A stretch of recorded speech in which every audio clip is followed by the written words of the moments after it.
people, I believe, with the knowing the story better, I think a line of people would form to come here.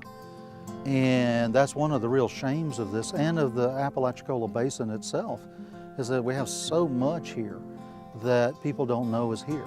This was the largest colony of free African Americans in North America at the time it existed.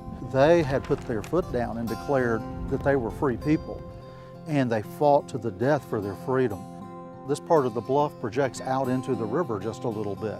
And if you look to the south, you can see for 2 miles down the river, which was probably about the maximum range of the cannons here.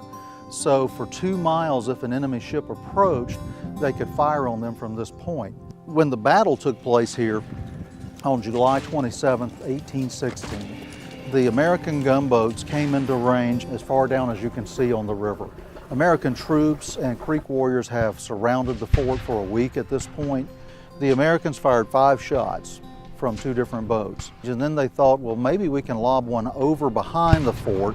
What happened was it hit a pine tree and ricocheted off of a pine tree down into the gunpowder magazine. The Army estimated that 270 died in a flash, just gone. These were people who came here and became free, and they fought for that freedom rather than surrender and go back into slavery.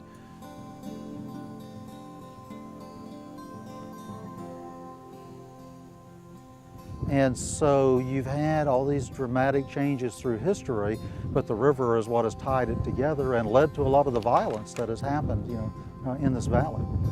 Just as you had then 2 different cultures, that's what you have today. Whatever our backgrounds are, whatever our races are, this is our home.